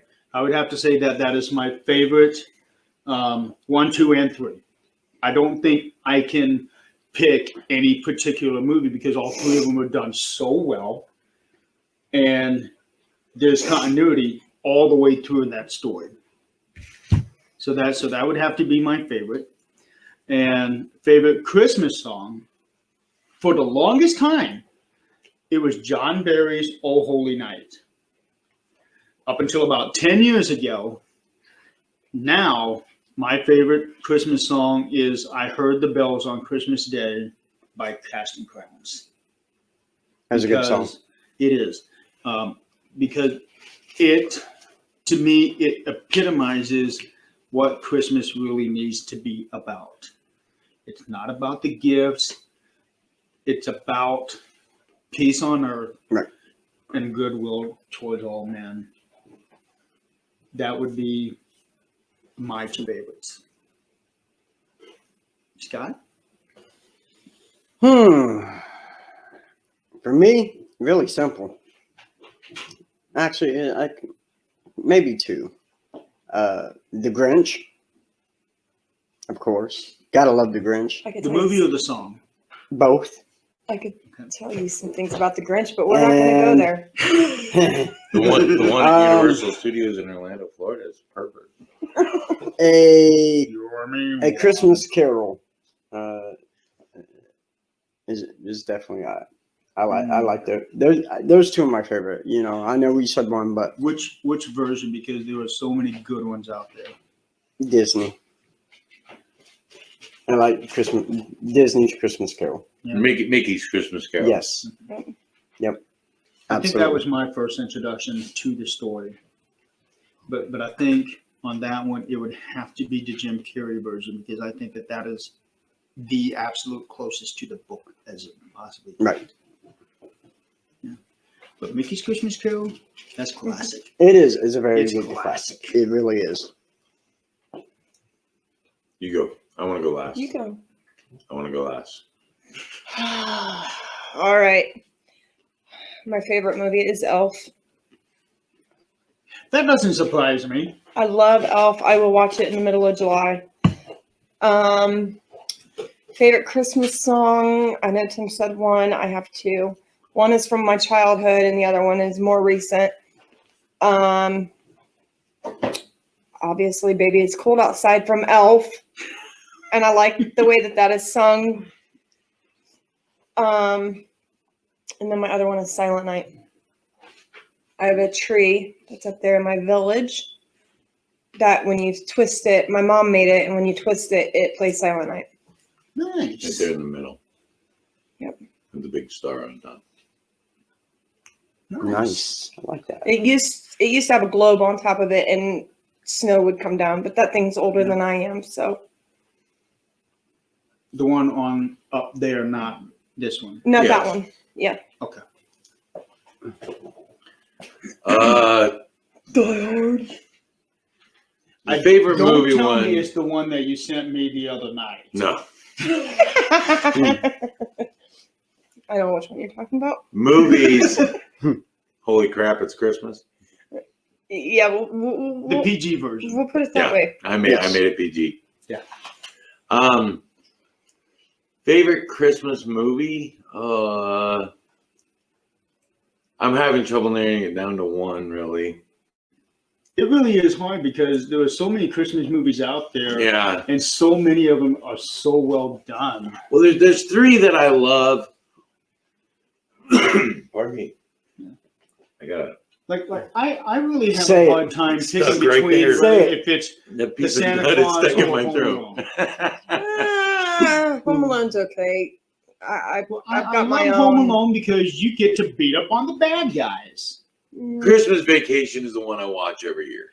Okay. That's classic. I love Die Hard, which some people don't consider to be a Christmas movie. It is a Christmas movie. Don't care what It Bruce is. Willis says.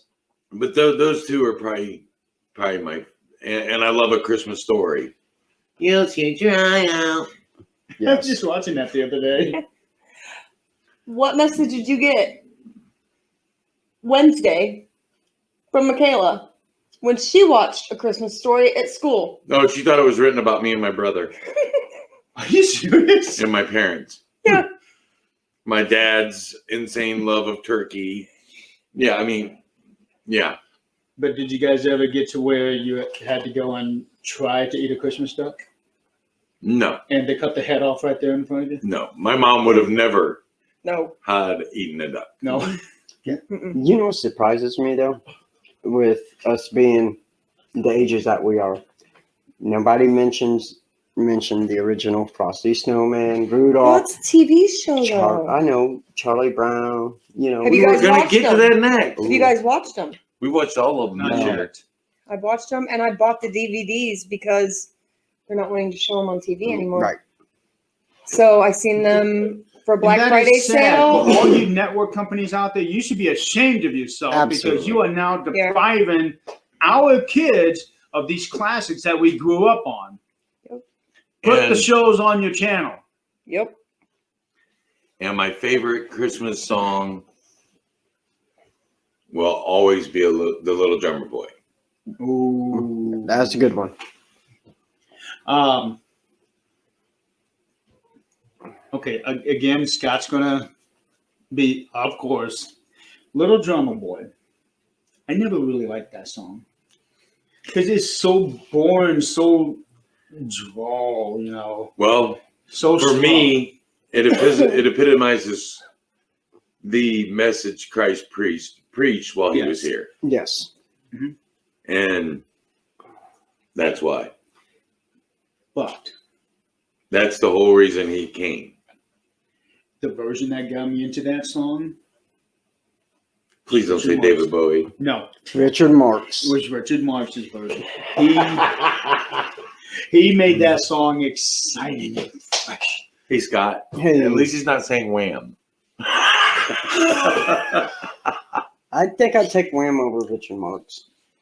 Why don't we hear Gonna metal? wake me up Why don't before we you hear go? metal? No, I'm not talking like I'm talking like in this moment. Hailstorm. I actually have Now It's Christmas metal version, and it starts out. I think it's Skid Row.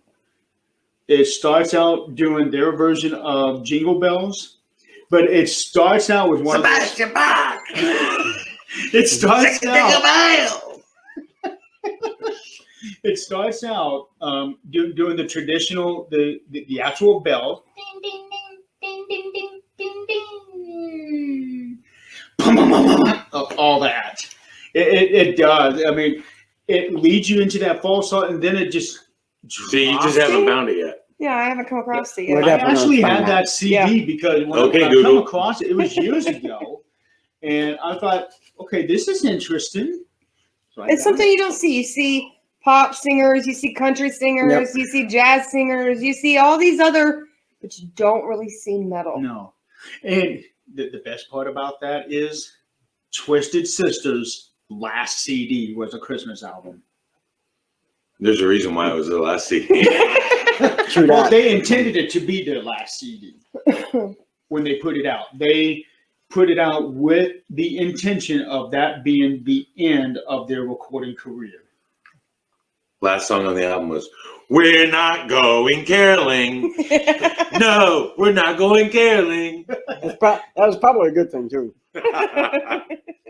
Yeah, but it's such an interesting twist when you take your Christmas music and all the overproduction that a lot of these people do, which it sounds really good, hmm but they put that pun intended twist to their Christmas songs. I forget which one it is, but they have. Oh damn! It's a female guitarist. It's on one of those. I want to say it's either "Please Come Home for Christmas" or "I'll Be Home for Christmas," and she doesn't sing on it, but she has a killer solo on it. I cannot think of her name, but she is very popular. I think even still today. I got to look it up. Scott, I don't know why I'm picturing Brian Johnson from AC/DC. Silent Night. Oh, that would just holy night. That would that would just so kill it. And Angus going by in his schoolboy outfit. Yeah. Not anybody can do that and play the guitar at the same time. No, It's still no. beyond my capacity for understanding. Yeah, no. Lita Ford. Lead vocals on it. I'll Be Home for Christmas, Twisted Sister, and Lita Ford. Yeah, Lita Ford was a great singer. Yeah. Crazy. Oh. Anything else? Oh boy. We're getting close on time. Yeah, I didn't think we would actually make it to 2 hours. But when you get the four of us talk, well, yeah, him especially. He's an hour and 15 minutes of it. You need your own show, you know that. You missed that conversation at Last 4:00 in the morning. I like behind the cameras more. Yeah, somebody's got to be up on camera. And I prefer being behind the scenes myself, but at the same time, I also like being in front of the camera. I'm not pretty enough to be on camera, Darren. Well, maybe if you shave all of this off and get that stone Hey, cold bald is beautiful. Well, that's what I'm saying. If you shave all of that off, including this right here, get that stone cold look, She won't let get me. rid of the beard, grow the goatee. She won't You let got me. stone cold Tim Poehler. She won't let me. I'm just here for people to make fun of. We love you. That I know. And that's the whole point. You can Yeah. make fun of me And and feel if, good. we, and Yeah. if we didn't make fun of you, we would absolutely hate you. You know that. I do Exactly. every day. Exactly. And I appreciate that. If I don't make fun of you, you know I don't like you. Exactly. We have the Leprechaun and Don Juan, Jesus. Let's And not Scott do And and I Technical go Tim. so far back. that. Yeah. I mean, even more than the two of us do. So, I mean, this is our 20th Christmas together. Scott and I have been friends for at least 25 years. Yep. And we've been friends for 12 years. 12 and years. I think you and I 10 years. Yep. So, it's like family when we get together. So, It is. It is. so this is just another family Christmas. And I'm the little younger brother. We're That's just good a looking. weird family. You're just a little brother. Not the younger brother. You're the little brother. Okay, I know. I'm the oldest. God, you ain't got to rub it in. We actually have video somewhere of him bouncing on my knee. Like a little kid. Dude, we should have done Didn't that. I take that video? No, I did when You we were did? at Crown Point Yeah, she did, but we were at Crown Point. Wow. before the Spirit Box. Loved him. It so It was a loved good time. you. Good time. Spirit Box loves Scott. Good time. And the bad thing is, you got stood up by a ghost. Right? Twice. Yeah. So it's not just the humans that razz on you, it's the Jeez. spirits too. I know, right? So just imagine if the three ghosts of Christmas came to visit you. Oh, it would have been horrible. A Christmas Carrie, the Scott Wilson story. Ooh, we should make a book on that.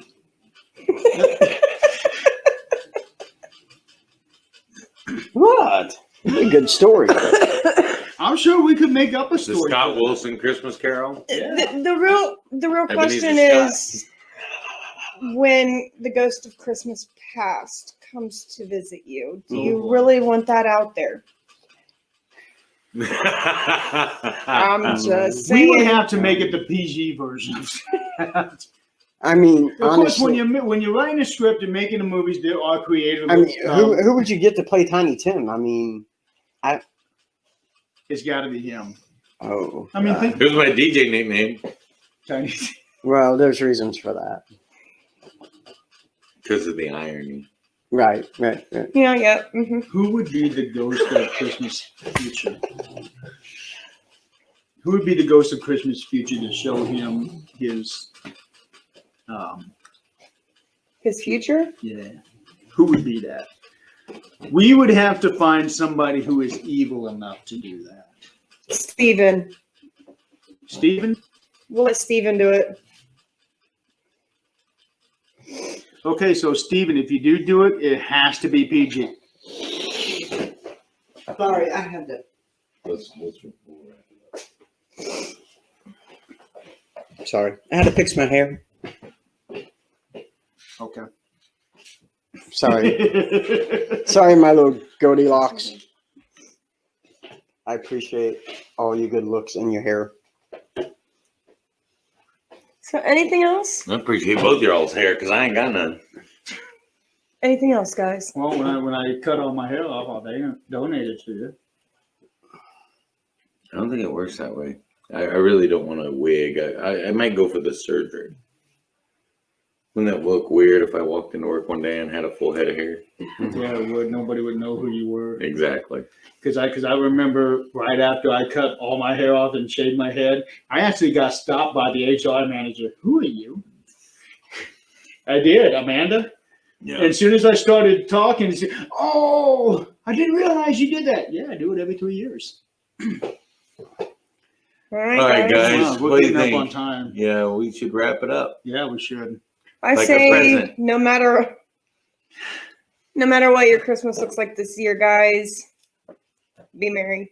Be Yes. safe. Be safe out there. Merry Christmas. And from our family to yours, we want to wish you guys a very Merry Christmas Yes. and a Happy New Year. And please be safe Mhm. and just. And we will not be on for New Year's. That is a pun show with all of our hosts. yes. So the 13th Dimension will be on, but not as our normal show. Yeah. We will be talking with depending on who all decides to come in, because we can only have so many. Right. But we will be talking with the other show hosts, and we will be talking about not only for the shows, but for our investigation teams, and discuss goals that we have for ourselves, teams, and the shows for the coming year. So make sure you guys tune in for that. That's right. Thank you guys. We love you. Thank you. We love Appreciate you. Merry Christmas. Merry Christmas, and remember, if it's paranormal or beyond, We got it We got it covered. covered. that's right. Love you guys.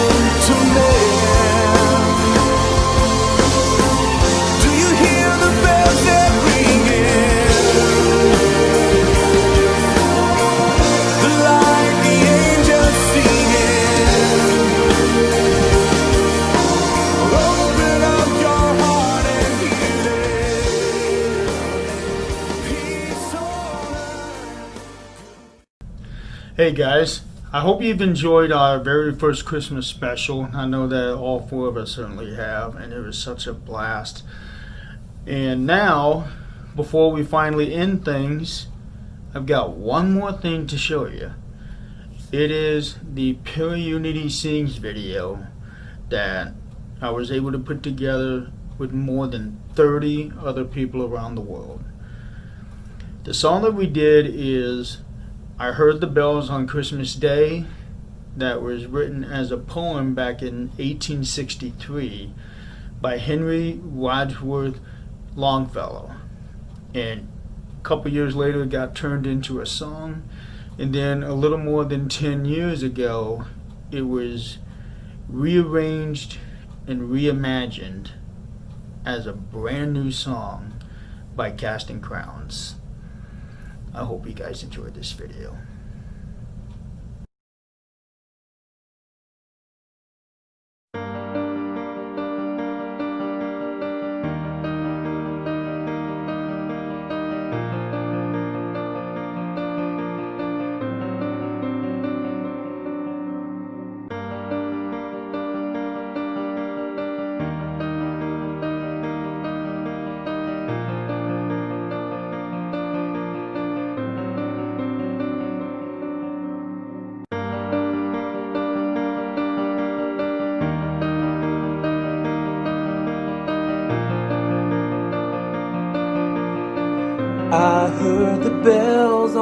Christmas Day. Their old familiar carols play. And mild and sweet their songs repeat. With peace on earth, goodwill to men. And the bells are ringing. Like a choir they're singing. In my heart I hear them. Peace on earth, goodwill to men. And in despair I bowed my head. There is no peace on earth, I say. Read it strong amongst the song.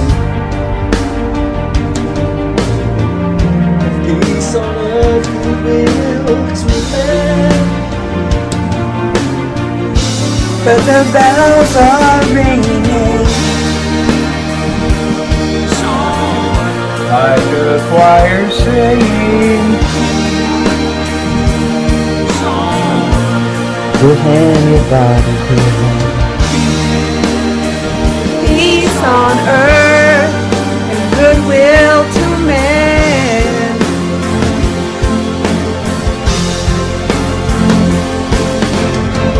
Then ring the bells more loud and Jesus God is not dead, nor does he sleep.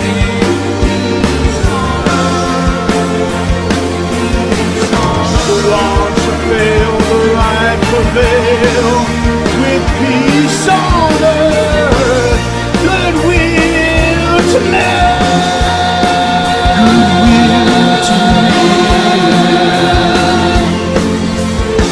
And bringing singing on its way. The world revolved from night to day. A voice, a chime, a chant sublime. Peace on earth, goodwill to men. And the bells they're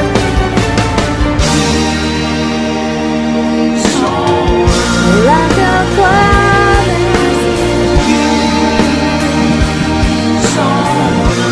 in our hearts we hear them. Peace on earth, goodwill to men. We hear the bells ringing. Like the angels sing. Open up your heart and hear that. Peace on earth, goodwill to men.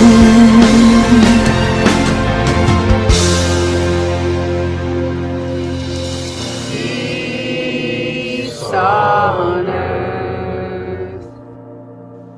Peace on earth. Peace on earth. Goodwill to men.